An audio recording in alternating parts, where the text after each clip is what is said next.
Hi friends, నేనేం చెప్పాలనుకుంటున్నా అంటే మనం పెళ్ళికి ముందు అమ్మ వాళ్ళ ఇంట్లో ఎంత గారాబంగా పెరుగుతామో, కానీ పెళ్ళి తర్వాత టోటల్ రివర్స్ అయిపోతుంది.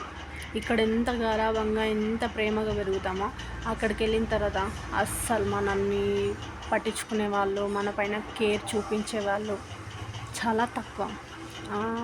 చాలామందిని నేను చూశాను. మీరు ఎవరినైనా చూస్తే నాకు కామెంట్ చేయండి ఫ్రెండ్స్. అదే పెళ్ళికి ముందు కొంచెం ఇబ్బందులతో సఫర్ అయిన వాళ్ళు, కొంచెం ప్రాబ్లమ్స్ ఫేస్ చేసిన వాళ్ళు, అలాంటి వాళ్ళు ఉన్నారనుకోండి, పెళ్ళి తర్వాత వాళ్ళకి ఆటోమేటిక్గా మంచి లైఫ్ ఉంటుంది అనమాట. మంచిగా చూసుకునే వాళ్ళైనా, ఫ్యామిలీ బ్యాక్గ్రౌండ్ అయినా అంతా బాగుంటుంది. నిజమా కాదా? నేనైతే చాలామందిని చూశాను. అంటే నేను నా రియల్ లైఫ్లో కూడా నేను చూస్తున్నా.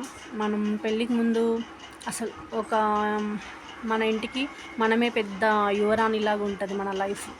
ఆఫ్టర్ మ్యారేజ్ మనల్ని అసలు లెక్క చేసే వాళ్ళే ఉండరు, మనం ఎంత బాగున్నా కూడా. అట్లా టోటల్ రివర్స్ అయిపోతుంది. కానీ అలా ఉండకుండా పెళ్ళికి ముందే ఎంత కష్టపడ్డా కానీ పెళ్ళి తర్వాత లైఫ్ అనేది మంచిగా ఉండాలి కదా. మనల్ని అర్థం చేసుకునే వాళ్ళైనా, మనం చూసుకునే వాళ్ళైనా మంచిగా ఉండాలి. మనకి పెళ్ళి తర్వాతే లైఫ్ ఎక్కువ ఉంటుంది. పెళ్ళికి ముందు 23 ఇయర్స్ మాత్రమే అమ్మ వాళ్ళ ఇంట్లో ఉండిపోతున్నాం. పెళ్ళి తర్వాత ఇంకా మొత్తం అత్త వాళ్ళ ఇంట్లోనే కదా.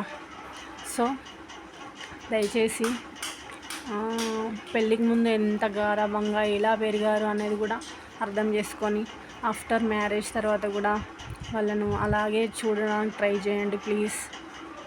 మీకోసం అన్నీ వదిలేసుకొని వస్తారు కదా, వచ్చినందుకు వాళ్ళకు ఎంతో కొంత ఇచ్చే రెస్పెక్ట్ ఇవ్వాలి కదా ఫ్రెండ్స్. అవును కదా.